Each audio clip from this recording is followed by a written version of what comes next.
रघुवीर समर्थ शुका सारिखे पूर्ण वैराग्य जाचे वसिष्ठा परिज्ञान योगेश्वराचे कवी वाल्मिका सारिखा मान्य ऐसा नमस्कार माझा सद्गुरु रामदासा. श्रीराम मला वाटते अंतरी त्वा वसावे तुझ्या दासबोधासी त्वा बोध व्हावे अपत्यापरी पाववी प्रेमग्रासा महाराज या सद्गुरु रामदासा. जय जय रघुवीर समर्थ. श्रीकृष्ण गोविंद हरे मुरारे हे नाथ नारायण वासुदेव प्रद्युम्न दामोदर विश्वनाथ मुकुंद विष्णुर्भगवन् नमस्ते. सच्चिदानंदरूपाय विश्वोत्पत्त्यादिहेतवे तापत्रय विनाशाय श्रीकृष्णाय वयं नमः. कृष्णाय वासुदेवाय हरये परमात्मने प्रणतक्लेशनाशाय गोविंदाय नमो नमः.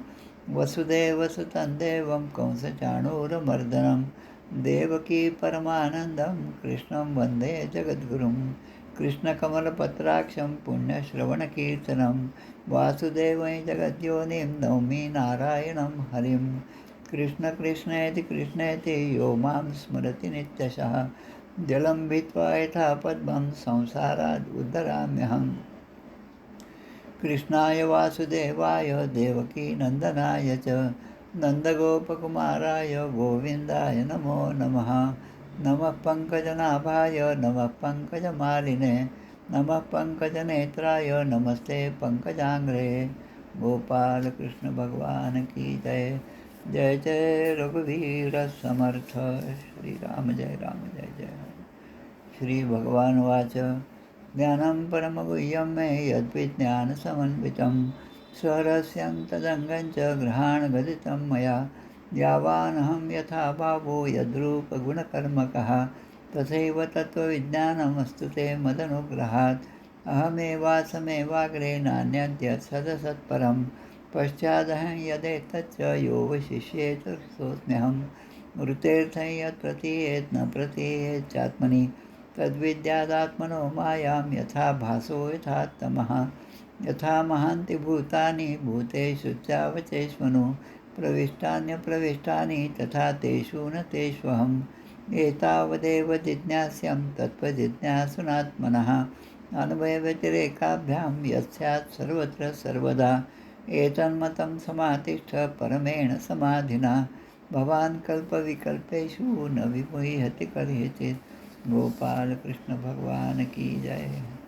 एकादश स्कंद अवतरणिका. एकादश स्कंद प्रथमोध्याय यदुवंशाशी शाप होय. जनक योगेश्वर संवाद द्वितीय. नारद सांगे वसुदेवाशी. ब्रह्म माया कर्मयोग तृतीयात. भगवदावतार चतुर्थात. अभक्तांची गती पंचमात. पूजाविधी वर्णिली. परमधामाशी यावे श्रीपती षष्ठात देव प्रार्थिती. यादव प्रभास तीर्था जाती उद्धव एकांती भेटत असे. अवधूतोपाख्यान 7, 8, 9. दत्ताचे गुरुज्ञान अभिनव. 10व्यात वर्णिली सोली व इह परभोग असारता. बद्धमुक्त भक्तलक्षण. एकादशी ते वर्णन. सत्संग महिमा कर्मयोग कथन 12ध्यायी. हंस सनकोपदेश 13. भक्तियोग ध्यानविधी 14. सिद्धी विभिन्न लक्षण 15. विभूती वर्णन 16. वर्णाश्रम धर्म निरूपण 17व्यात केले कथन. वानप्रस्थ संन्यासी धर्म वर्णन बोलिले 18व्यात. भक्ती ज्ञान साधन वर्णन 19व्यात कथन. ज्ञान कर्म भक्ती वर्णन 20व्यात बोलिले. गुणदोष व्यवस्था स्वरूप रहस्य त्याचा 21 होय. तत्वसंख्या प्रकृती पुरुष सोय 22व्यात बोलिले. तितिक्षु ब्राह्मण कथा 23 तो तत्वता. सांख्य योग ज्ञान गाथा 24व्यात बोलिली. त्रिगुणवृत्ती निरूपण 25व्यात केले कथन. पुरुरव्याचे वैराग्य कथन 26व्यात बोलिले. क्रियायोग वर्णन 27व्यात केले असे निवेदित. निवेदिला परमार्थ 28व्या माझी. भागवत धर्म निरूपण उद्धव बद्रिकाश्रम गमन 29व्यात कथन केले असे. यदुकुळ संहार 30व्यात. श्रीकृष्णावतार भेट श्रीकृष्णावतार शेवट स्वधामगमन 31व्यात सुरच कथा वर्णिली. गोपाल कृष्ण भगवान की जय. जय जय रघुवीर समर्थ. श्रीराम जय राम जय जय राम. कालच्या अध्यायामध्ये आपण कर्मयोग, ज्ञानयोग आणि भक्तियोग या विषयीचं विवेचन पाहिलं. ह्या तिन्ही योगांचं जे आहे त्याबद्दलचं आपल्या नुसत्या ग्रंथराज दासबोधे हा एक जरी ग्रंथ घेतला तरी कर्म हा शब्द असणाऱ्या जवळपास 12 ओव्या आहेत, ज्ञान शब्द असणाऱ्या 173 ओव्या आहेत आणि भक्तीच्या 39 ओव्या आहेत. अर्थात हे फक्त शब्द कर्म, ज्ञान आणि भक्ती त्यांचं कारक आणि विभक्तीचा विचार केला तर कर्म, कर्माने, कर्मामुळे, कर्मासाठी असे असणाऱ्या ओव्या अनेक आहेत. फक्त कर्म, ज्ञान आणि भक्ती यांच्या ओव्याचा क्रमांक मी सांगितले, इतक्या ओव्या आहेत. त्यामध्ये ते म्हणतात, कर्म उपासनेचा अभाव तेथे भकाधेसी झाला ठाव, तो कानकोंडा समुदाव प्रपंची हासती. कर्म आणि उपासना याचा अभाव ज्याच्या ठिकाणी आहे त्याला लोक हसतात, प्रपंची हसतात. मग म्हणतात, एक म्हणती कैचा धर्म. ज्यांना यावर कशावर विश्वास नाही ते म्हणतात, एक म्हणती कैचा धर्म, अवघा होतसे अधर्म. आणि हे संसारी नाना कर्म करणे लागे. सगळीकडे अधर्मच माजला आहे असं म्हणणारे जे आहेत आणि जे या तिन्हीवर विश्वास ठेवत नाही ते अशा प्रकारे नावं ठेवतात. आणि मग अशाच प्रकारे कर्म नाही, उपासना नाही, ज्ञान नाही, वैराग्य नाही, योग नाही, धारिष्ट नाही, काहीच नाही पाहता अशा लोकांच्याकडे कोणतीच गोष्ट यासारखी नसते. आणि म्हणून कर्म, उपासना आणि ज्ञान त्रिकांड हे वेद प्रमाण, ज्ञानेचे होते विज्ञान परब्रह्मी. आता समर्थ जे सांगतात की माझ्या या ग्रंथाला अनेक ग्रंथाचा आधार आहे आणि तो आधार कसा आहे ही सांगणारी ओवी या आजच्या अध्यायामध्ये आहे. कर्म, उपासना आणि ज्ञान त्रिकांड वेद हे प्रमाण, ज्ञानाचे होते विज्ञान परब्रह्मी. त्याची ओवी आहे ती आधीच सांगतो, मग पुन्हा ती ओवी येईल तेव्हा कदाचित हे राहून जाईल. ते म्हणतात, कर्म, उपासना आणि ज्ञान यांचं महत्त्व जे आहे ते सांगतात आणि त्यामध्ये म्हणतात, वेदा ब्रह्मात्मविषया त्रिकांड विषया इमे परोक्षवादा ऋषया परोक्षम मम च प्रियम.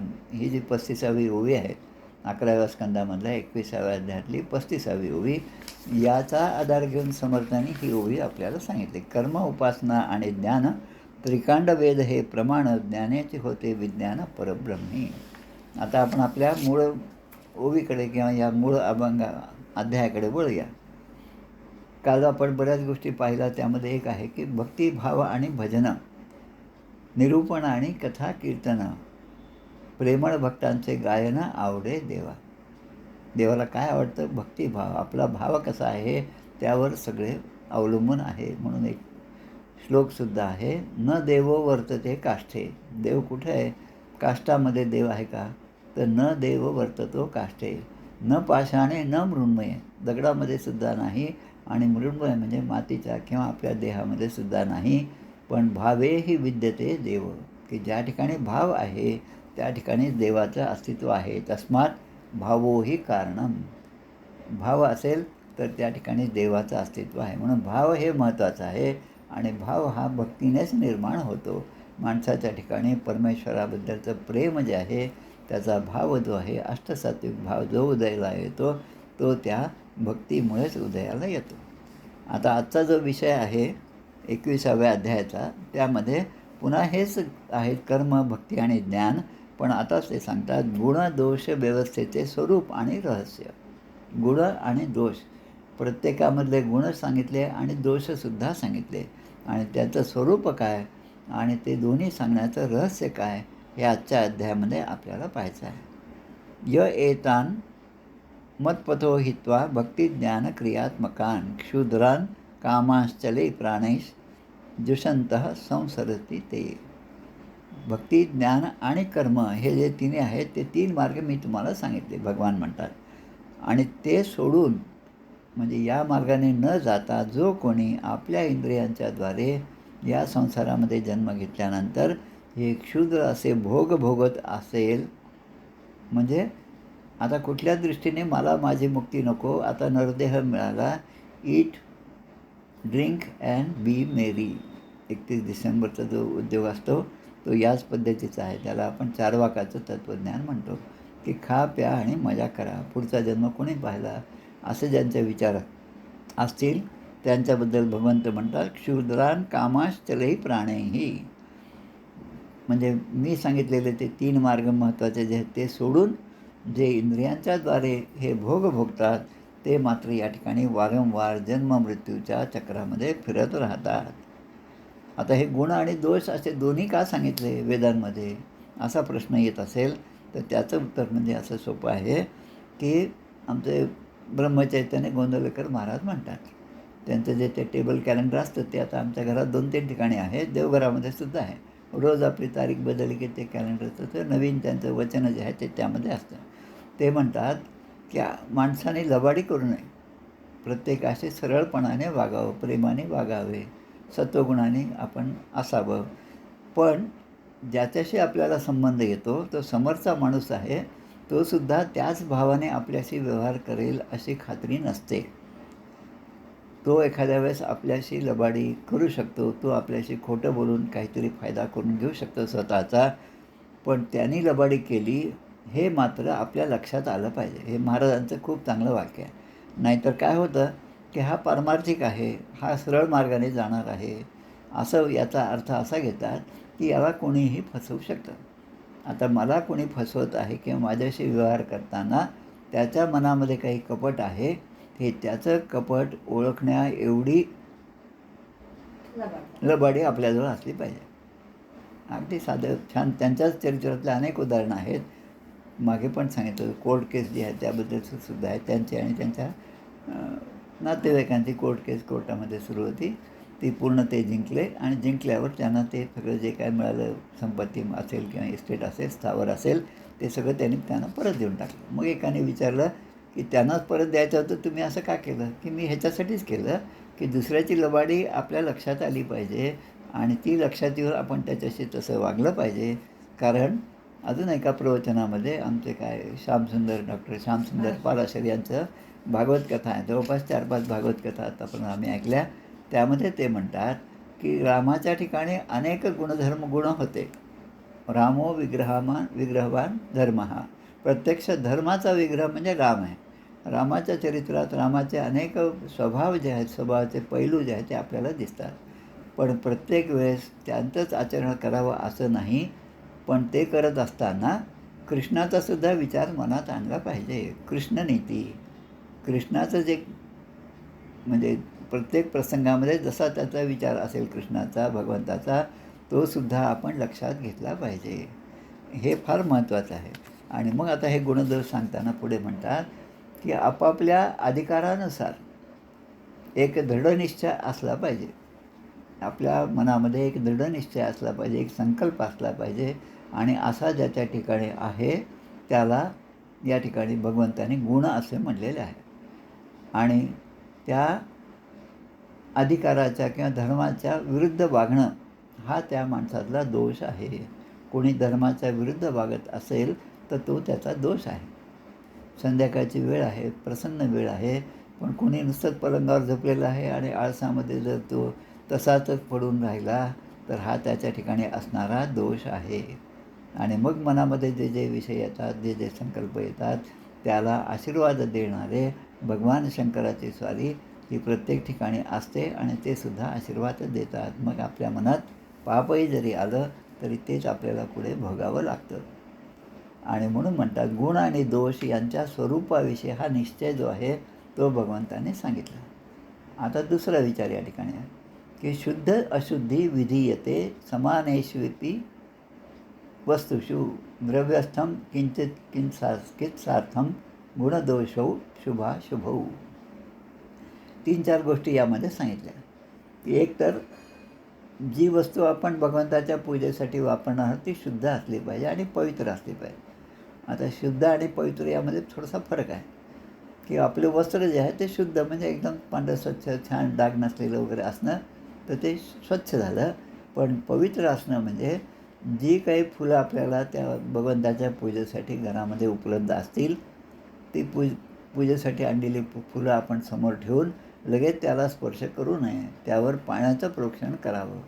फुलांवर पाण्याचं प्रोक्षण केल्यानंतर ती फुलं शुद्ध होतात. आणि खरं असं सांगितलेलं आहे की जे झाड आपण लावलं आणि त्या झाडाची जी फुलं आहेत तीच भगवंताला अतिशय प्रिय आहेत. आता मुंबई पुण्यामध्येच काय, आता अकोल्यातसुद्धा फ्लॅटमध्ये राहिल्यानंतर हे सगळं होऊ शकत नाही, म्हणून बाजारची फुलं विकत आणायला लागतात. तर आता त्यामध्ये पर्याय की आणल्यानंतर त्यावर पाण्याचं प्रोक्षण करावं. आता जे अन्न आहे, आता अन्न पवित्र कसं होईल?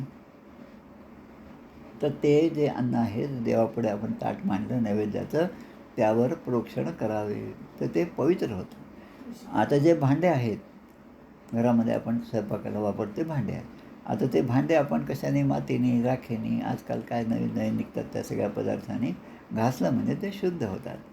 पण जर ते मातीचं भांडं असेल तर त्या मातीच्या भांड्यामध्ये आपण कितीही घासलं किती झालं तरी ते मात्र शुद्ध होत नाही, ते अशुद्धच असतं. जसं आपण ते पाहिलं काय, कुल्हड काहीतरी शब्द आहे पहा लालू प्रसादच्या ह्याच्यात, की चहा त्याच्यामध्ये देतात, ते मातीचे छोटे छोटे गाडगे असतात, ते पिल्यानंतर ते फेकून द्यायचं कारण ते अशुद्ध झालेले असतात. तसंच धूत वस्त्र आणि पवित्र वस्त्र याच्यामध्ये पण फरक आहे. त्यामध्ये आमचे काल परवा ज्यांची आपण आठवण काढली ते स्वामी वरदानंद भारती, हे स्वतः धोतर वगैरे नेसायचे आणि कीर्तनाला वगैरे असले की वर एखादा फक्त पंचा असायचा. आता ते जेव्हा शिकत होते पुण्याला आयुर्वेद महाविद्यालयामध्ये तेव्हाची गोष्ट सांगतात. ते डॉक्टर होते, पुढे प्रिन्सिपॉल झाले. ते त्या ऑपरेशन थिएटरमध्ये जेव्हा गेले तेव्हा त्यांना तिथे प्रवेश नाकारला विद्यार्थी असताना. आता ते म्हणतात की माझी जे धोतर आहे ते रोजच्या धुतलेलं आहे आणि ते निर्जंतुक आहे, शुद्ध आहे, पवित्र आहे. तुम्ही लोक जे काही पॅन्ट घालता ते शोधून पहा, तपासून पहा, त्यामध्ये अनेक प्रकारचे कीटकसुद्धा असतील. आता इतकं छातीठोकपणे त्याने सांगितलं. म्हणजे त्या ठिकाणी पावित्र्य जे आहे ते कशाचं आहे की जो रोज धुतलेलं असतं, म्हणून म्हणतो धूत वस्त्राचा आपण वापर करावा. आता पुढे सांगतात, धर्मार्थ व्यवहारार्थं यात्रार्थम इति चानघ दर्शितो यम मयाचारो धर्मम उद्वहताम धुरम. धर्मानुसार कर्म करणाऱ्यांसाठी म्हणजे त्यांच्या धर्मासाठी, व्यवहारासाठी आणि शरीर निर्वाहासाठी म्हणून मी हा सगळा आचारधर्म सांगितला आहे. आता पुन्हा त्यामध्ये एक येतं की जसं बोन चायना किंवा कप बशी आपण ज्या वापरतो घरामध्ये, त्यावर जे लेपन असतं ते सुद्धा कुठल्या तरी हाडापासून तयार झालेलं असतं. म्हणून काही संत मंडळी, काही साधू पुरुष आपल्या घरी जे येतात ते स्वतः सांगतात की मला त्यामध्ये देऊ नका, साधं भांडं द्या. त्यामुळे आपण त्यांना बरेच जन्म आता काही पर्याय नाही म्हणून मग स्टीलचंच भांडं घेतात, त्यामध्येच ते चहा वगैरे पितात. त्यामुळे पुढे सांगतात, पृथ्वी, जल, तेज, वायू आणि आकाश ही पंचमहाभूत आहेत. आता या पंचमहाभूतापासूनच सगळे शरीरं निर्माण झालेली आहेत. अगदी ब्रह्मदेवापासून ते स्थावर जंगमापर्यंत प्रत्येकाच्या शरीराच्या मुळाशी हे पंचमहाभूते आहेत. आणि तो जीव आहे त्याने या ठिकाणी देह धारण केलेला आहे. त्या ठिकाणी मग सत्व, रजत, तम हे 3 गुण आहे म्हणून त्याला आपण अष्टधा प्रकृती असं म्हणतो. आता सगळ्यांचे देह जरी समान असले, वेदेन नामरूपाणी विषमाणी समेष्वपी असा श्लोक आहे की सगळ्यांचे देह समान आहेत, पंचभूतातून निर्माण झालेले आहेत, पण वेदाने त्यांचे नावं आणि रूपं वेगवेगळे सांगितलेले आहेत. प्रत्येकाचं नाव वेगळं आहे, प्रत्येकाचं रूप वेगळं आहे. एकाच रूपाचे 2 माणसं काही नसतात, जे जुळे असतात ते असतात, पण पुढे मागे 5-10 वर्ष झाल्यानंतर त्यांच्यामध्ये सुद्धा फरक पडतो, दिसण्यामध्ये, वागण्यामध्ये सुद्धा फरक पडतो. आणि मग ते सांगतात कारण की त्यांची जी प्रवृत्ती आहे, स्वाभाविक प्रवृत्ती जी माणसाची आहे तिला आळा बसण्यासाठी मी या ठिकाणी वेदांमध्ये गुण आणि दोष सांगितलेले आहेत. आता ते सांगतात, देशकालादी भावानां वस्तूनां मम सत्तम गुणदोषो विधीयेते नियमार्थम ही कर्मणां. देश, काल इत्यादींबद्दल आणि पदार्थांच्याबद्दल जे गुणदोषांचे विधान सांगितले गेले आहे ते कर्म नियमित रूपाने व्हावे यासाठी सांगितले. आपल्याकडे एखादा कार्यक्रम असेल, धार्मिक कार्यक्रम असेल, तर आपण गुरुजींकडे जातो की आम्हाला असा कार्यक्रम करायचा, चांगला शुभ दिवस कोणता आहे ते पाहून सांगा. आणि मग त्याप्रमाणे शुभ दिवस म्हणजे काल नंतर देश आणि तो कार्यक्रम कुठे घ्यायचा काय नाही हे सगळं ते स्थळंसुद्धा पवित्र पाहिजे, तो काळसुद्धा चांगला पाहिजे आणि मग त्याप्रमाणे आपण ते कर्म करतो. आता या ठिकाणी जसं लक्षात घ्या, एखाद्या लग्नप्रसंगामध्ये आपण गेलो तर त्या ठिकाणी आग्रहाने वाढतात. त्यांचा आग्रह करणं हेही बरोबर आहे आणि त्यांचं मान स्वीकारणं हे आपल्यासाठी बरोबर आहे. पण हे दोन्ही झालं तरी समर्थ आपल्याला त्यामध्ये सावधान करतात. काय? परस्थळी बहुभोजन करीतो एक मूर्ख, म्हणजे आता मूर्खच करून टाकतात. मग कुठल्याही प्रसंगी गेल्यानंतर तिथे आपला आहार जो सीमित असावा हे माणसाने लक्षात ठेवलं पाहिजे. आता एखाद्या ठिकाणी कोणी माणूस गेला आहे, त्याच्या तेरवीला वगैरे आपल्याला बोलवतात, तर शक्यतो नातेवाईकच त्या ठिकाणी जातात. आता त्या ठिकाणी भोजनाला बसल्यानंतर तसा आग्रह कोणी करत नाही. हा आपला नियम आहे की परंपरा आहे, आपली प्रथा आहे. आणि मग आता त्या ठिकाणी आम्हाला अजून वाढा की असं म्हणणं हे सुद्धा आपल्या धर्माच्या विरुद्ध आहे आणि मग तोसुद्धा दोष आहे. तोसुद्धा त्या ठिकाणचं त्या अन्नाचं तो अपमान, कारण ते त्या दृष्टीने आपण ग्रहण केलं पाहिजे. म्हणून ते सांगतात की जेव्हा एखादं कर्म करायचं असेल आणि ते कर्म करण्यासाठी लागणारी सामग्री आपल्याजवळ आहे, मग ती वेळ चांगली आहे आणि ते कर्म आपण केलंच पाहिजे. संध्याकाळची वेळ झाली, संध्येची वेळ झाली, आपल्याकडे वेळही आहे, मग आपण संध्येला टाळाटाळ करू नये. म्हणजे जे काही आपलं कर्म आहे, विहित कर्म आहे, ते विहित कर्म हे माणसाने केलंच पाहिजे. आणि ते न करता जर आपण राहिलो तर मग आपला देह अपवित्र होतो. आता त्या ठिकाणी 2-3 गोष्टी सांगितल्या. एक छान गोष्टसुद्धा आहे. सद्गुरू आपल्या शिष्यांना उपदेश करतात. त्यामधला एक शिष्य जो असतो त्याला दारू पिण्याची सवय असते. आता मी काय म्हणतो की हे वेदाने या सगळ्या ह्याच्यामध्ये गुण सांगितले आणि दोष पण सांगितले. आता या ठिकाणी सद्गुरू पाहतात की हा शिष्य जो आहे याच्या ठिकाणी दोष आहे, याला दारू पिण्याची सवय आहे. आता याला जर असंच मोकळं ठेवलं तर हा 24 तास आणि सगळे अष्टप्रहर हेच काम करणार. म्हणून त्याच्यावर काहीतरी निर्बंध घातले पाहिजे. म्हणून ते सांगतात, तू असं कर, एरवी दारू पिऊ नको, फक्त रविवारी पी. आता एवढा एक त्याने उपदेश केला आणि त्याप्रमाणे आता याचं वागणं सुरू झालं. रविवार आला, शनिवार आला की लगेच आता उद्या रविवार आहे बरं का, म्हणजे दारू प्यायसाठी तो आता सज्ज होतो का, माझ्या गुरूनेच सांगितलं. म्हणजे गुरूने सांगितलं कशासाठी, की याची सवय निघून जावी म्हणून. जसे दोष सांगितले ते दोष कशासाठी, की त्या दोषांपासून माणसाने दूर राहावं. गुण सांगितले की हे गुण लक्षात घेऊन माणसाने तशा प्रकारचं आचरण करावं. आता झालं असं की गुरुजीने सांगितलं आणि हा करतो हे पाहून इतर विद्यार्थी म्हणतात की आपण एकाच शाळेमध्ये आहोत, एकाच गुरुपरंपरेमध्ये आहोत, आता त्याने तुला सांगितलं मग ते आमच्यासाठी पण असेल. म्हणजे असा गृहीत धरणं किंवा असा सोयीस्करपणे अर्थ काढणं हे वेदांना मान्य नाही. म्हणून आपल्याजवळ ज्या ज्या गोष्टी असतील त्याची शुद्धता माणसाने पाळली पाहिजे. जसं द्रव्य आहे, पगार आहे, पेन्शन आहे, जे काही आपली मिळकत असेल त्या मिळकतीमधला काही भाग आपण दान केलं पाहिजे. द्रव्याची शुद्धी केव्हा होती? ती दानानेच शुद्धी होते. मनाची शुद्धी केव्हा होती? जेव्हा मन एखाद्या उपासनेमध्ये, एखाद्या आराधनेमध्ये, एखाद्या स्तोत्राच्या पठणामध्ये जेव्हा तल्लीन होतं तेव्हा मनाची शुद्धी होते. शरीराची शुद्धी तर आपण रोजच करतो, ती स्नानाने होते. तसं या ठिकाणी सांगितलं. पण आता कुठलंच कारण नाही, सगळी सामग्री तर मिळाली नाही असं असेल समजा आणि काही अन्य कारण असतील तर मात्र तो काळ आपल्या त्या साधनेसाठी वाईट आहे हे लक्षात घ्यावं. प्रत्येक वेळेस म्हणजे बहुत नेम करू नये आणि नेमेविना राहू नये. याच्यातल्या दोघातलं जे तारतम्य आहे ते माणसाने विवेकाने ओळखलं पाहिजे.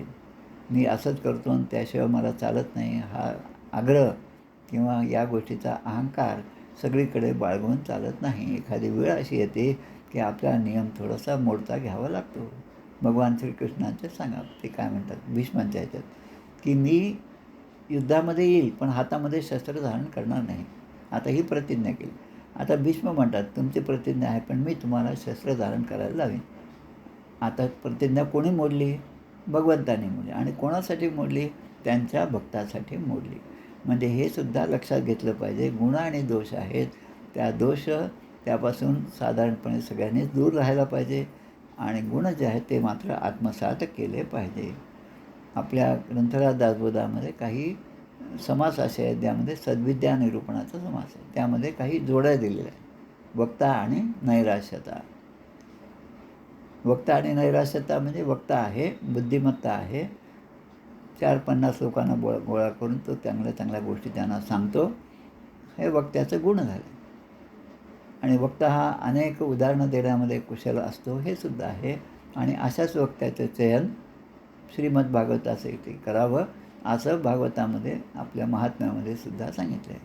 महात्म्यामधल्या 6व्या अध्यायामध्ये सांगितलं. आता या ठिकाणी जर वक्त्याच्या मनामध्ये पाप असेल किंवा धर्माच्या विरुद्ध आचरण करण्याची त्याची इच्छा असेल, धर्माने सांगितले मोले कीर्तन करू नये, हे आपल्या धर्माने सांगितलं. पण कीर्तनासाठी मोल मला मिळाल्याशिवाय मी कीर्तनाला उभा राहणार नाही, कमीत कमी 50% मला आधी दिले पाहिजे, असं म्हणून जो कीर्तन करत असेल त्याचं कीर्तन खोटं आहे, त्याचं कीर्तन काही कामाचं नाही, ते इतरांमध्ये कुठल्याही प्रकारचा बदल घडवून आणणार नाही. म्हणून शक्ती आणि असमर्थता, बुद्धी आणि वैभव यानुसार जे दोष उत्पन्न होतील, त्यांचा ठिकाण, त्यांची अवस्था ते पाहून मी विचार केला असं सांगतात. आणि मग म्हणतात की आता ज्या वस्तू आहेत की धान्य, लाकूड, हाडं, सूत, रस, सोने आणि पारा, आता या सगळ्या 7 वस्तू दिल्या, त्या तेजस्वी पदार्थ आहेत. हे किंवा चामडा असेल, घडा असेल, हे मातीने बनवलेल्या वस्तू आहेत. किंवा वेळेनुसार ज्या काही आपल्याला गोष्टी लागतात, किंवा एखाद्या गोष्टीला जसा ओला कपडा आहे तो आता शुद्ध करायचा, तो ओला आहे म्हणून आपण उन्हामध्ये वाळत घालतो, त्यामुळे सूर्यदेवाचं त्यावर प्रक्रिया होते आणि ते वाळतं, वाऱ्यामुळे वाळतं, म्हणजे ते पुन्हा शुद्ध होतं. तसं माती घासल्याने पुन्हा शुद्ध होतात, काही ठिकाणी पाण्याने सुद्धा शुद्ध होतात.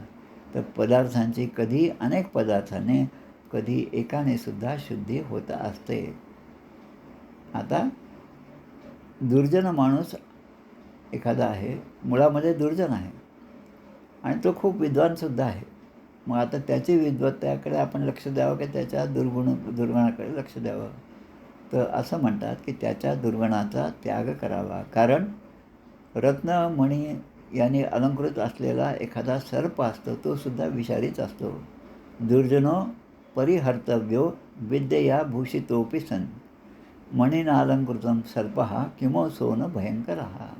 मणीनं अलंकृत सर्पः, मणीने अलंकृत झालेला सर्प.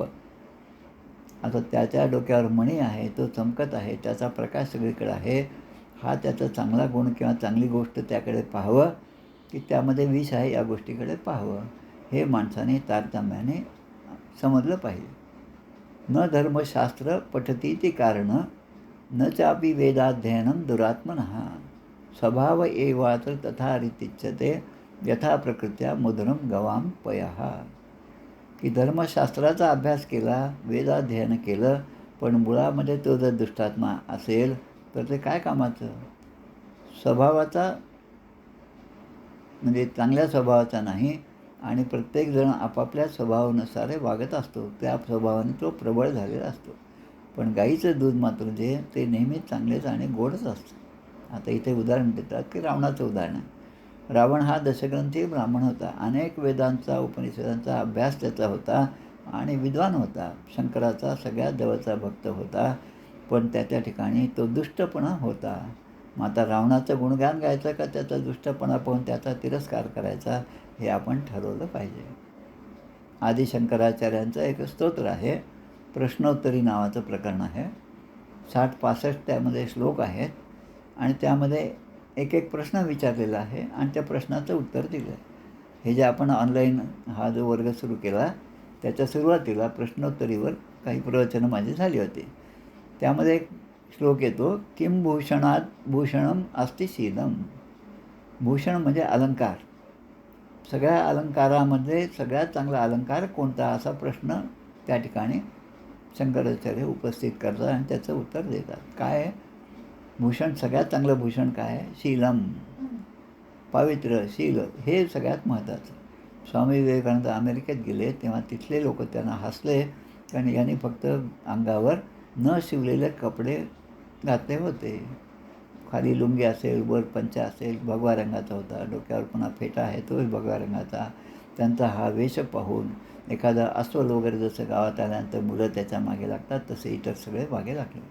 आणि मग त्या देशातले लोक म्हणत होते की इथे टेलर जो आहे, शिंपी जो आहे, तो माणसाला सद्गृहस्थ बनवतो. पण ते म्हणतात मी ज्या देशातून आलेलो आहे तिथे चारित्र्य, शील हे जे आहे ते माणसाला पवित्र बनवतात. मग पुढे येतो शब्द पुन्हा, किम भूषणात भूषणम अस्ति शीलम आणि तीर्थम परम किम स्वमनाम विशुद्धम. सगळ्यात चांगलं तीर्थ कोणतं? म्हणजे तीर्थम परम म्हणजे श्रेष्ठ, सुपरलेटिव्ह डिग्री. ते काय की स्वतःचं मन विशुद्ध असणं हे सगळ्यात चांगलं तीर्थ आहे. मन चंगा तो कठोत नाही गंगा, काकूने सांगितलं. की मात्र हे एक कनकच कांतम. आता हे म्हणजे काय? त्याग करण्यासारखं काय आहे? हा प्रश्न त्याने प्रश्नोत्तरीमध्ये आदिशंकराचार्याने आपल्यासाठी सांगितलं आणि त्याचं उत्तर पण दिलं. कनक आणि कांता त्याचा त्याग केला पाहिजे. आणि श्राव्य सदा किम, श्राव्य म्हणजे कशाचं श्रवण नेहमी करावं असा प्रश्न विचारला. त्याचं उत्तर देतात गुरुदेव वाक्यम. आपल्या गुरूंनी, आपल्या सद्गुरूंनी, सद्गुरू वचनी विश्वासी. आणि त्यावर विश्वास नसेल तर मग तो अधमच आहे. तो किती मोठ्या सद्गुरूंचा जरी शिष्य असला तरी त्याचं वर्तन त्याप्रमाणे नसेल तर मग तो काही योग्य नाही असं या ठिकाणी दिलं आहे. आता मग काय म्हणतात, स्नान दान तपो अवस्था वीर संस्कार कर्मभिः मत्स्मृत्या चात्मनशौचम शुद्धम कर्माचरे द्विजः. काही गोष्टी या ठिकाणी दिल्यात. स्नान आहे, दान आहे, तपश्चर्या, वय, सामर्थ्य, संस्कार, कर्म आणि माझे स्मरण. म्हणजे या सगळी गोष्टी केल्याने काय होतं तर चित्ताची शुद्धता होती. आणि त्या चित्त एकदा शुद्ध झालं की तर ब्राह्मण, क्षत्रिय, वैश्य हे आपापल्या विहित कर्माचं ते आचरण करतात. म्हणून विहित कर्माचं आचरण आपल्याकडून होत नसेल तर आपण आधी चित्ताची शुद्धता करावी. जसं आपण संध्येला बसल्यानंतर शरीराची शुद्धता असते, आपल्या अवयवांची शुद्धता असते, आचमनविधी आहे, मग शरीराचं आहे, डोळे, नाक, कान, खांदे, अंग, नाभी या सगळ्याला आपण जे स्पर्श करतो त्याचं कारण हेच की ती शुद्धता त्या ठिकाणी आली पाहिजे. आता सांगतात की गुरुमुखाने एखादं आपण ऐकलं, मंत्रस्याचे परिज्ञानम कर्मशुद्धी मदर्पणम. की मंत्राची शुद्धी जी आहे ती गुरुमुखाने ऐकल्याने ती शुद्धी होती. काही जणांना असं वाटतं काय ते गुरूंकडे जायचं मग तो मंत्र घ्यायचा. तो मंत्र आम्हाला आधीपासूनच माहीत आहे, श्री राम जय राम जय जय राम. मग कशाला सद्गुरू पाहिजे? तर ते असं आहे की आपण आपल्यातर्फे जर मंत्राचा जप करत गेलो तर त्या मंत्राच्या जपाचा अहंकार आपल्याला होतो. जसा एखादा हमाल आहे, भारवाही आहे, तो म्हणतो की मी एवढे 50 पोते टाकले कारण काय मला मालकाने सांगितलं आणि ते काम मी केलं. म्हणजे मालकाच्या शब्दाला तिथे मान आहे आणि त्याने सांगितले म्हणून मी ते केलं. तसं की सद्गुरू माझ्याकडून हे करून घेतात. इतके मोठमोठे ग्रंथ आपल्याकडे आहेत, ते सगळे म्हणतात एका जनार्दन एकनाथ महाराज म्हणतात की माझ्या जनार्दन स्वामींनी मला सांगितलं त्याप्रमाणे मी एकनाथी भागवत लिहिलं, त्यामध्ये माझं काहीच नाही. सद्गुरूचा जो काही ते भाव असेल ते माझ्या मनामध्ये उतरतात, ते मला सांगतात आणि त्याप्रमाणे मी ते करत असतो. म्हणजे जो कर्तृत्वाचा भाव आहे तो त्यांच्याकडे देऊन टाकायचा आणि त्यांच्याकडे एकदा दिला की मग आपण त्यामध्ये राहतच नाही, फक्त आपण नावाला तेच आपल्याकडून लिहून घेतात. हा भाव फार महत्त्वाचा आहे. शुद्ध कर्माचरे द्विजः. आणि मग विहित कर्माचं आचरण केलं पाहिजे. मग म्हणतात धर्मसंपदते षड्भिर धर्मस्तु विपर्ययः. 6 गोष्टी या ठिकाणी दिल्या. देश, काल, पदार्थ, कर्ता, मंत्र आणि कर्म. आता या गोष्टीमुळे त्याप्रमाणे जर आपलं आचरण असेल तर त्याला धर्म म्हणतात आणि त्याच्या विरुद्ध आचरण असेल तर त्याला अशुद्ध म्हणतात. धर्म आणि अधर्म, अशुद्ध म्हणजे आपली सगळी क्रिया अशुद्ध होते आणि तो अधर्म होतो. आता सुरापानासारखे कर्म पापजनक असले तरी ते पतितांसाठी मात्र पातक ठरत नाही. स्पष्ट लिहिले, समान कर्माचरणम पतितानाम न पातकम. जे पतित आहेत ते आता अजून पतित होण्यासारखं नाहीच आहे त्यांच्या ठिकाणी. याबद्दल एक चांगली गोष्ट आठवते मला. एक बाई होत्या आणि त्या दवाखान्यात गेल्या आणि त्या डॉक्टरना सांगायला लागल्या, की "डॉक्टर मला जेव्हा मी झोपते ना, तेव्हा मला असं वाटतं की मी खाली जमिनीवर पडत आहे असं मला वाटतं. असं मला खूप भास होतो. मला काहीतरी गोळ्या द्या." आता डॉक्टरही हुशार असतात. ते म्हणतात, "आता हिला काय गोळ्या द्याव्या?" ते म्हणतात, "तुम्ही एक काम करा, पलंगावर झोपता तर तुम्ही आता जमिनीवर झोपत जा." आता जमिनीवर झोपल्यानंतर पुन्हा तुम्ही खाली पडायची शक्यताच नाही.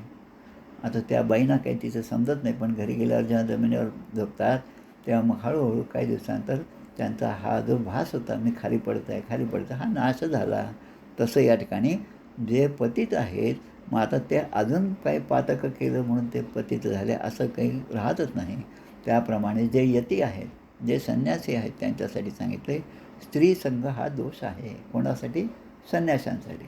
पण जे पारमार्थिक आहेत, जे विवाहित आहेत, ज्यांचा गृहस्थाश्रम सुरू आहे, त्यांच्यासाठी मात्र हा आवश्यक गुण आहे. आणि मग पुन्हा सांगतात, नाना वेश नाना आश्रम सर्वांचे मूळ गृहस्थाश्रम.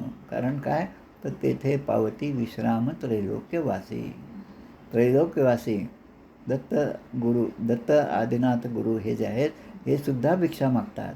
हे भिक्षेचं महात्म्य आपल्या ग्रंथराज दासबोधामध्ये 14व्या दशकात दुसऱ्या समासामध्ये खूप चांगल्या प्रकारे सांगितलं आहे.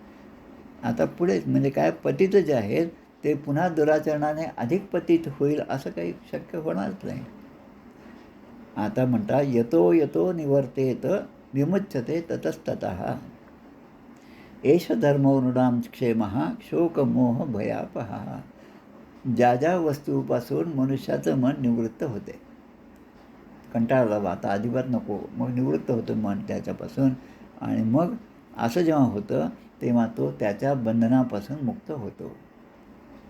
आणि त्यामुळे त्याच्या ठिकाणी, माणसाच्या ठिकाणी अशी निवृत्ती जेव्हा येते अनेक विषयांमध्ये, तेव्हा शोक मोह भय हे आपोआप गळून पडतात.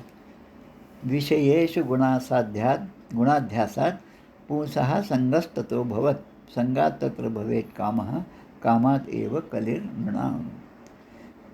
आता विषयांवर गुणाचा आरोप केल्याबद्दल, म्हणजे विषय आहेत जे वाईट आहेत ते त्याज्य आहेत, पण ते चांगलं आहेत असं जर आपल्याला सांगितलं कोणी, तर मग माणसाला त्याची आसक्ती निर्माण होते. अमकं करू नको म्हटलं की ते करावं असंच वाटतं. स्वामी विवेकानंदाच्या काळामध्ये ते लहान असताना त्यांच्याकडे अनेक लोक त्यांच्या वडिलांच्याकडे यायचे.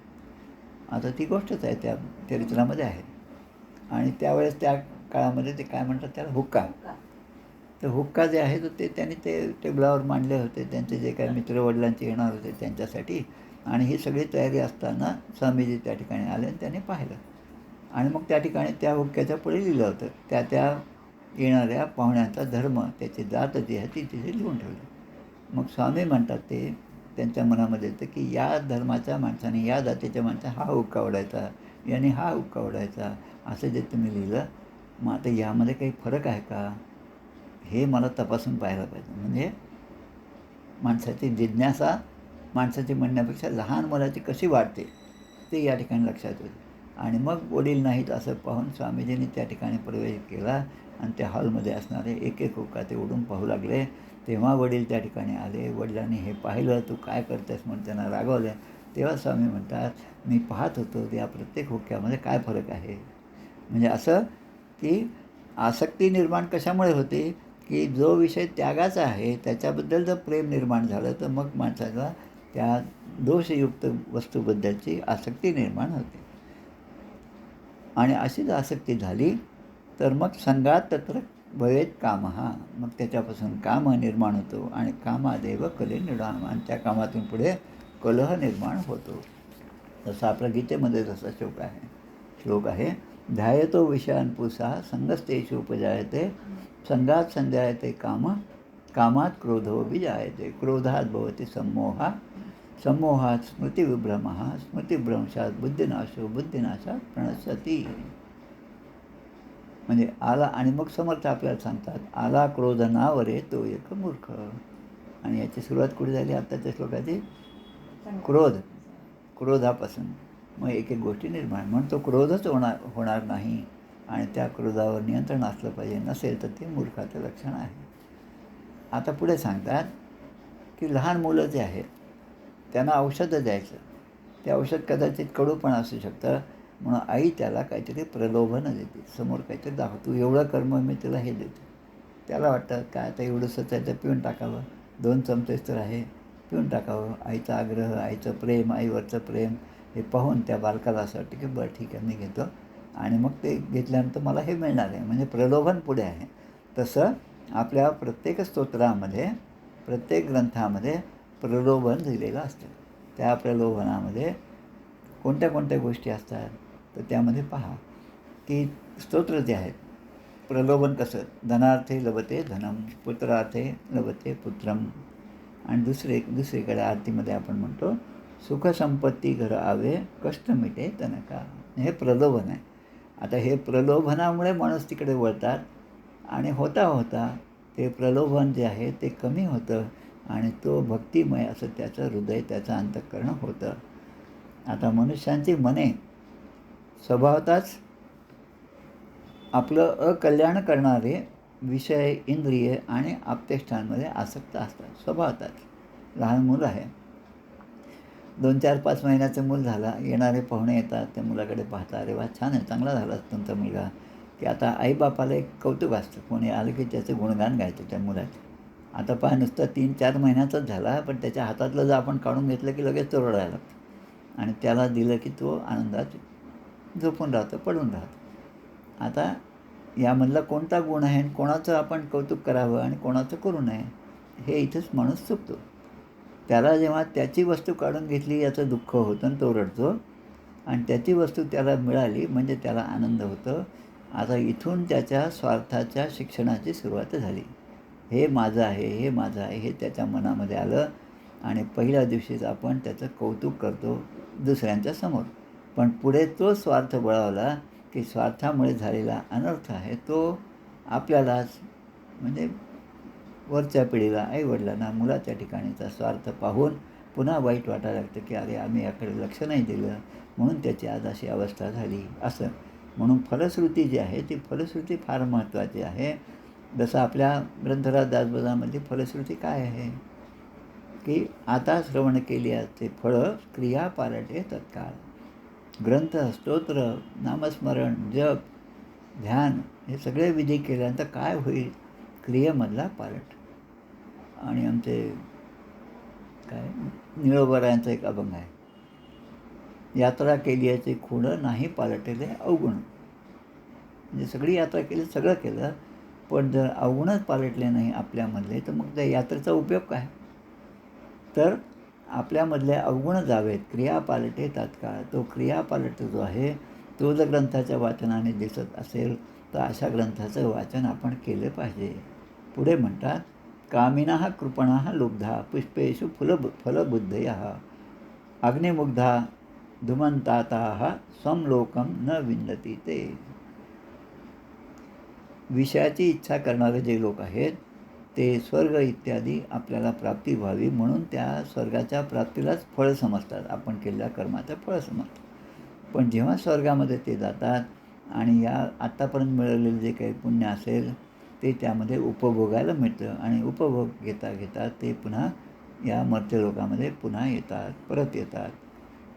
पण कर्माची प्रशंसा करून इंद्रियांना तृप्त करणारे जे आहेत ते परमात्म्यापासून हे विश्व निर्माण झालेलं आहे आणि तोच भगवंत माझ्या हृदयात आहे हे ज्यांना समजतं ते मात्र पुन्हा याच्या जवळ येत नाहीत, विषयांच्या जवळ येत नाहीत. आणि मग उलट्या अर्थाने तेच म्हणतात विषय तो आम्हा झाला नारायण. म्हणजे जे विषय सर्वसाधारण माणसाला प्रपंचात गुंतवून टाकतात, परमात्म्यापर्यंत जाऊ देत नाहीत, तेच विषय तो आम्हा झाला नारायण. तोच नारायण आम्हाला या सगळ्या विषयातून प्राप्त होतो. म्हणजे एकदा दृष्टी बदलली पाहिजे. गोपींचं जे प्रेम आहे यथा गोपिकानम, कसं प्रेम असावं जसं गोपींचं प्रेम आहे. संसारामध्ये आहेत पण संसारापासून अलिप्त आहेत, संसार करत आहेत, सगळं करत आहेत, पण तेवढ्यामध्ये जेव्हा त्या भगवान श्रीकृष्णाच्या बासरीचा ध्वनी त्यांच्या कानावर पडतो तेव्हा त्या संसार कर्म करत असतानासुद्धा भगवंताशी एकरूप झालेल्या आहेत. असोनी संसारी जिव्हे वेगू करी वेदशास्त्र उभारी बाह्या सदा. याचं काय, ह्याच अर्थ त्यामध्ये आहे. आता काही माणसांच्याबद्दल सांगतात, ज्याला हिंसेची आवड आहे, असते काही जण उगीच जाऊन मारामारी करणं, त्याच्यातच आनंद, म्हणजे तमोगुण आणि रजोगुणाचं प्राबल्य असणार आहे. आता त्यांनी एक ऐकलेलं असतं की यज्ञामध्ये हिंसा होते, यज्ञामध्ये बळी द्यावा लागतो. मग आता त्यासाठी आपण यज्ञ केला तर मग आपल्याला हिंसा करता येईल, आणि हिंसा केली की मग तिथलं जे काय असेल त्या प्राण्याचं, पशुचं, ते आपल्याला खायला मिळेल. म्हणजे ही स्वाभाविक हिंसक प्रवृत्ती जी आहे ती माणसाच्या ठिकाणी असते. आता वेदवाणी जी आहेत, हिंसा विहारा ह्या लब्धे पशुभिः स्वसुखेच्छया. स्वतःला सुख मिळावं म्हणून विषय लोक जे आहेत ते या हिंसेच्या खेळामध्ये पशूंना मारतात, आणि त्यांच्या योगाने मग तो यज्ञ कशासाठी केला, तर देव, पितर आणि भूतांना त्यांना उद्देशून त्यांना काही चांगलं आपल्यातर्फे मिळावं म्हणून ते असं करतात. पण त्यांचा मूळ उद्देश चुकलेला असल्यामुळे त्यामधनं पुन्हा पापच निर्माण होतं. आता सत्व रज तमोगुणी माणसं जे आहेत ते अनेक देवतांची उपासना करतात. आपल्या एक ग्रंथराज दादोस घेतला, कुठल्याही संस्कृत श्लोकाला अनुरूप असं त्या ठिकाणी 1-2 चरण तरी असतातच. ते म्हणतात की आम्ही या लोकी यज्ञाच्याद्वारे यजन केलं, देवतांचं यजन केलं, आणि ते केल्यामुळे आता आम्हाला स्वर्गप्राप्ती होईल, आणि तिथे गेल्यावर दिव्य पदार्थांचा आम्हाला अनुभव घेता येईल, उपभोग घेता येईल, आणि आम्हाला जेव्हा जन्म मिळेल तेव्हा पुढच्या वेळेस आम्हाला एखाद्या चांगल्या कुलीन धनवान अशा कुटुंबामध्ये जन्म मिळेल, आणि भुलवणाऱ्या वेदवाणीने त्यांचं चित्त मोहित झालेलं असतं. आता समर्थ आपल्याला सांगतात, पूर्वी दान नाही केले म्हणून दारिद्र्य प्राप्त झाले, आता तरी काही केले पाहिजे की. छान होईल आठवलं शिकात आहे. आत्तापर्यंत मी दान केलं नाही, आणि दुसरीकडे असं येतं, भिकारी दारावर येतो आणि हा काही त्यांना देत नाही काही. मग तो भिकारी म्हणतात, मी तुमच्यासारखा श्रीमंत होतो, पण असं दान न केल्यामुळे माझी ही अवस्था झाली. काही दिवसांनी तुम्हीसुद्धा माझ्याबरोबर आमच्या पार्टीत सामील व्हा, असं तो भिकारी यांना म्हणतो. मग त्याला लक्षात येतं की नाही आपण दान केलं पाहिजे. आता दान स्वहस्ते केलं पाहिजे. दान करण्यासाठी तो मालक त्या पेढीवर बसलेला असतो, तो आपल्या नोकराला बोलवतो आणि काय 2-4 रुपये त्याच्या हातात देतो, हे दान दे. आता पुण्य कोणी कमवलं, पैसे याचे आहेत, पण तो नोकर जे आहे तो तिथे पुण्य कमवतो. आता हे दान स्वतः केलं पाहिजे. अंबरीशाचं आख्यान आपण पाहिलं, श्रीमद भागवतामध्ये पाहिलं. अंबरीश राजा आहे, धन धान वैभव सगळ्यांनी संपन्न आहे, पण भगवंताच्या पूजेसाठी स्वतः अंबरीश ही पूजा स्वतः करत होते. तिथले झाडं लोट सगळी व्यवस्था सगळं करणं हे स्वतः ते करत होते. आणि आपण एखादी साधी पूजा असेल तर ते ब्राह्मणांना बोलवतो, आणि मग ब्राह्मण येतात, ते पूजा करतात, निघून जातात. ब्राह्मणच त्या ठिकाणी आरती म्हणतात. आता आपल्याला असं वाटतं की नाही आपण त्यांना नाहीतरी पैसे दिले, त्यांना ते करतात, ठीक आहे, ते येतात, ठीक आहे, पैसे दिले म्हणजे झालं आपलं काम. असं कितीही आपल्या घरी देवपूजा झाली तरी त्याचं पुण्य आपल्याला मिळणार नाही. एवं पुष्पितया वाचा व्याक्षिप्त मनसा नृणा मानिनाचाति स्तब्धानां मद्वार्तापि न रोचते. आता मगाशी ज्याचा उल्लेख केला आपण तो श्लोक येतो, कर्मकांड, उपासनाकांड आणि ज्ञानकांड असे 3 कांड असणारे वेद, आणि प्रत्यक्ष ब्रह्म आणि आत्मा यांची एकता सांगतात. या सगळ्या वेदांत तात्पर्य की ब्रह्म एकच आहे, आणि आत्मा आहे तो आत्मा त्या ब्रह्माचाच अंश आहे. परंतु ऋषी मात्र थोडंसं वेगळं सांगतात. परोक्षवादा ऋषया परोक्षम ममच प्रियम. ऋषी मात्र हाच विषय अप्रत्यक्षपणे सांगतात, आणि तसे सांगणेच मला आवडते असं भगवंत या ठिकाणी म्हणतात. आता इथे एक उदाहरण त्यांनी दिलेलं आहे. उर्णनाभी. उर्णनाभी म्हणजे आपल्या 24 अवतारामध्ये एक त्यामध्ये आहे. कोळी कीटक जो आहे तो अवधूताने आपल्या गुरूंच्या 24 नावामध्ये आहे. त्यामध्ये ते म्हणतात तो कीटक जो आहे स्वतःच्याच शरीरातून तो ते तंतू बाहेर काढतो, आणि त्या तंतू ते बाहेर काढल्यानं त्याचं जाळं विणतो. तसं मनाला निमित्त करून माझ्याच हृदयातून मी पहिल्यांदा एक शब्द बाहेर काढला, आणि तो शब्द म्हणजे ओंकार. आता या ओंकाराचं उदाहरण या ठिकाणी दिलेलं आहे. परवाच आमच्या डॉक्टर श्यामसुंदर पाराशर यांच्या भागवतामध्ये ऐकलं ते सांगत होते की गायत्री मंत्र जो आहे त्याचं त्याने खूप छान प्रकारे विश्लेषण केलं. आणि आपल्या दासबोधामध्ये सुद्धा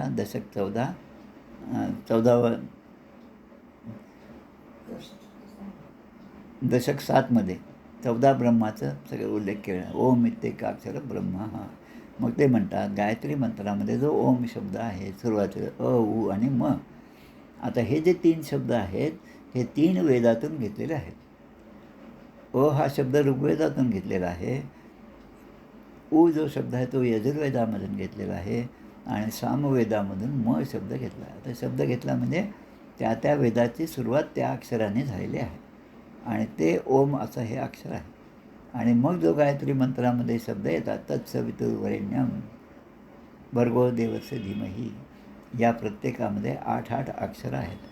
आता ही 8 अक्षरं त्यामधून घेतले या 3 वेदांमधून आणि म्हणून त्यांना वेदत्रयी असं म्हणतात. वेद जरी 4 असले तरी सगळीकडे प्रसिद्ध असणारे वेदत्रयी म्हणजे ऋग्वेद, यजुर्वेद आणि सामवेद. आता भगवंत या ठिकाणी म्हणतात की जी वाणी जे ओंकार त्यापासून मग वैखरी वाणी प्रगट झाली, ती मीच केली.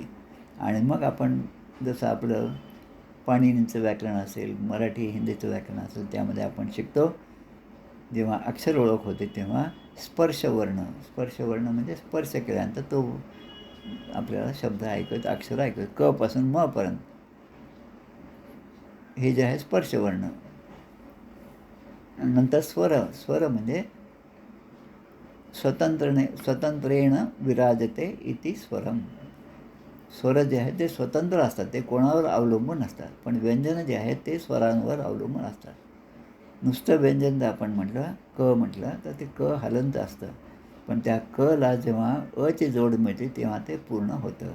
म्हणजे व्यंजन हे अपूर्ण आहेत पण स्वर मात्र पूर्ण आहेत आणि ते स्वरसुद्धा माझ्यापासूनच तयार झालेले आहेत. आणि मग नंतर पुढे सांगतात की त्यामध्ये उत्तरोत्तर 4 वर्णांचे वाढ होतात आणि त्या प्रकारे अनेक छंद तयार होतात. आता छंद जे आहेत त्याबद्दलचा थोडासा विचार या ठिकाणी केलेला आहे. जसं आपण एखादं स्तोत्र पाहतो त्या स्तोत्रामध्ये काही भाग असतात, छंद, मग त्याची शक्ती असते. त्या स्तोत्राची शक्ती काय? सीता शक्ती ही. नंतर कीलकम असतं, हनुमान कीलकम. नंतर त्याचा विनियोग असतं आणि मग पुष्पिका असते. पुष्पिका ही सगळ्यात शेवटी असते. तसं या ठिकाणी जसं रामरक्षा जे आहेत त्यामध्ये तर गायत्री छंद हा सीता शक्ती ही श्रीमद हनुमान कीलकम श्रीरामचंद्र प्रीत्यर्थे जपे विनियोग हा. म्हणजे यामध्ये या सगळ्या गोष्टी त्यामध्ये येतात. मग ते जे छंद आहेत गायत्री, उष्णिक, अनुष्ठुप, बृहती, पंक्ती, त्रिष्टुप, जगती असे जे छंद आहेत ते छंदसुद्धा माझ्यापासूनच निर्माण झालेले आहेत. आणि मग सांगतात की ही जी वेदवाणी आहे ती कर्मकांडामध्ये कशाचे विधान सांगते, कर्मकांडामध्ये सांगते. नंतर उपासनाकांडामध्ये कोणकोणत्या देवताचे वर्णन करायचं हे सांगते. आणि ज्ञानकांडामध्ये कशाचा अनुवाद करून कोणाचा निषेध करावा हे ज्ञानकांडाने समजतं. आता ज्ञानकांडामध्ये आपल्या लक्षात येतं, ज्ञानकांडामध्ये कसं असतं, नकळे नकळे नेती नेती ऐसे बोलतसे श्रुती तेथे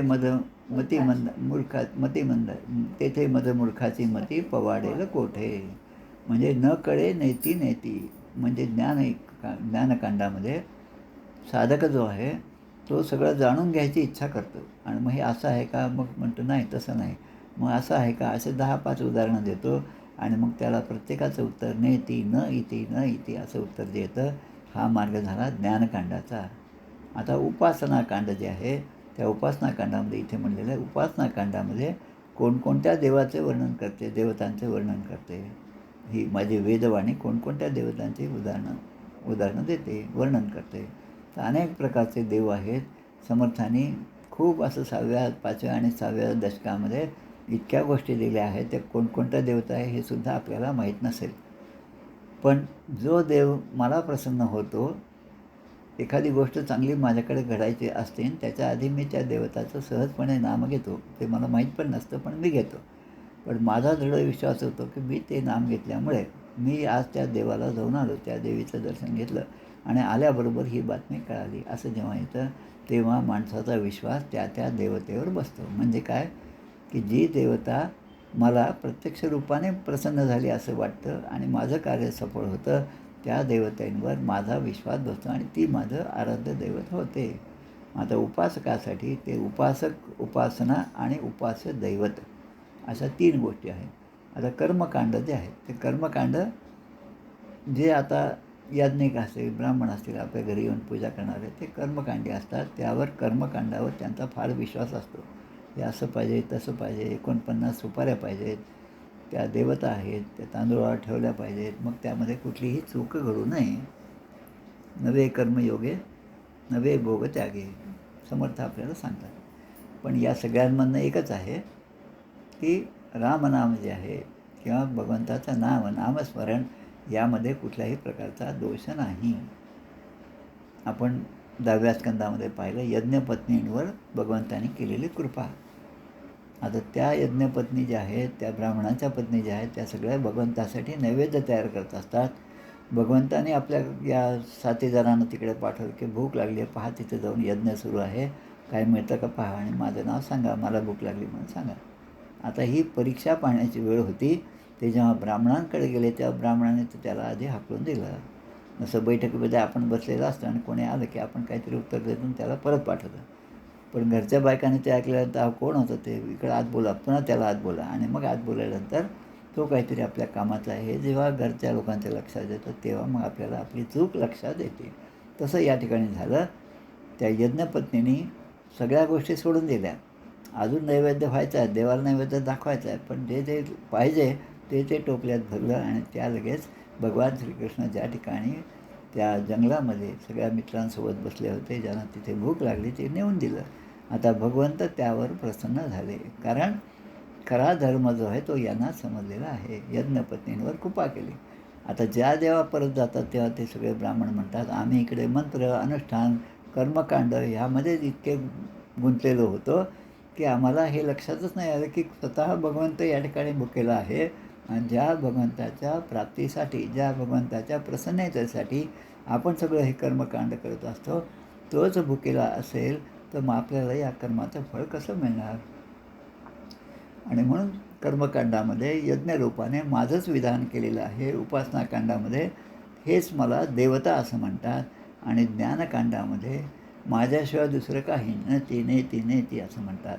आणि मग असं वेद माझ्यापासूनच निर्माण झाले, पण तरी जी माया दिसते, जे भेद दिसतात ते सुद्धा माझ्यापासूनच आहे. माया मात्रम अनुद्यांते प्रतिविद्य प्रसिद्धी. आता सगळं माझ्यापासूनच झालं. आणि पुन्हा म्हणतात की प्रत्यक्ष ब्रह्मदेवाला सुद्धा हे कळलं नाही.